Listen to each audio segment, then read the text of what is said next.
dia! Eu sou a Mônica Silva, sou nutricionista, trabalho com nutrição funcional. Hoje eu quero falar um pouco com vocês a respeito da nutrição funcional. A nutrição funcional, ela trabalha com alimentos funcionais e esses alimentos, eles atuam auxiliando no processo de saúde e doença. Por quê? Porque os nutrientes que eles têm, ele vai auxiliar, vai nutrir as nossas células de forma eficaz e isso vai gerar benefícios para o nosso organismo. Hoje eu quero falar com vocês a respeito de uma doença que poucos conhecem. O nome dela é hipocloridria. O meu objetivo é auxiliar de alguma forma a vocês, nos futuros nutricionistas, de como tratar os seus pacientes quando chegar nos seus consultórios.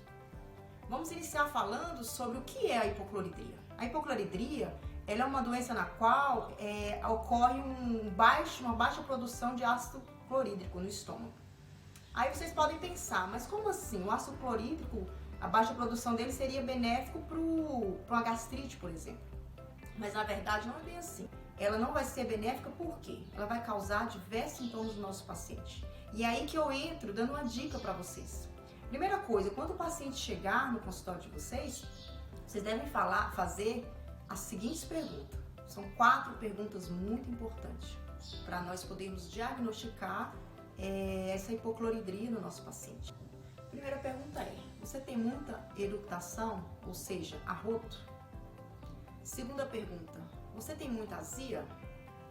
A terceira pergunta: você sente dor ou desconforto abdominal após a refeição ou antes da refeição?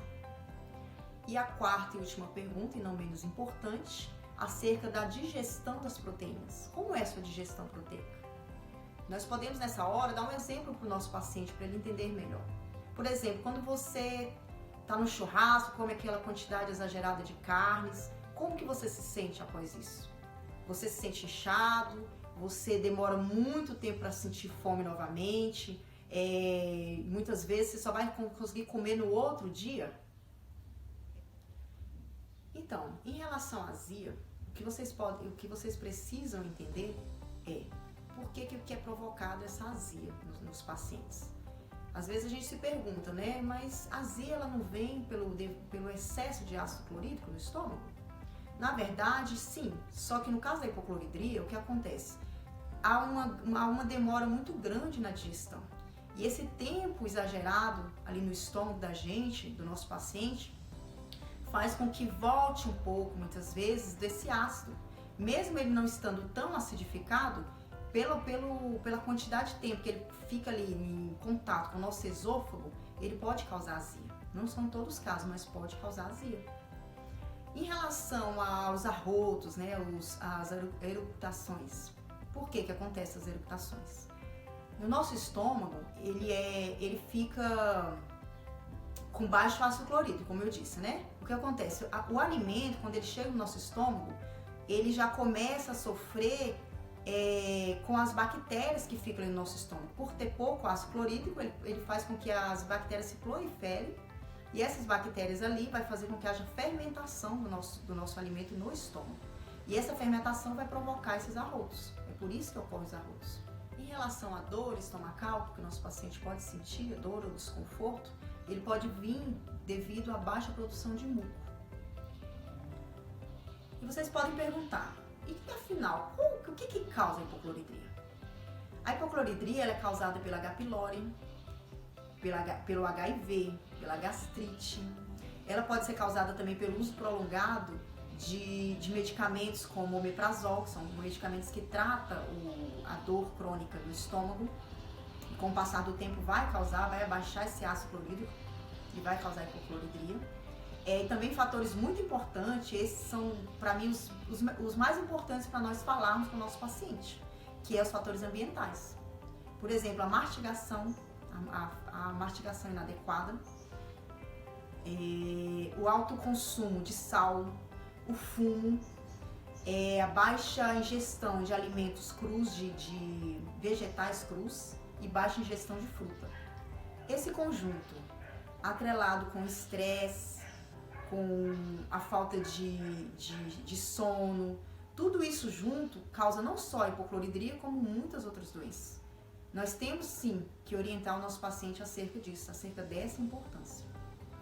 E o tratamento? Como que nós vamos tratar esse paciente?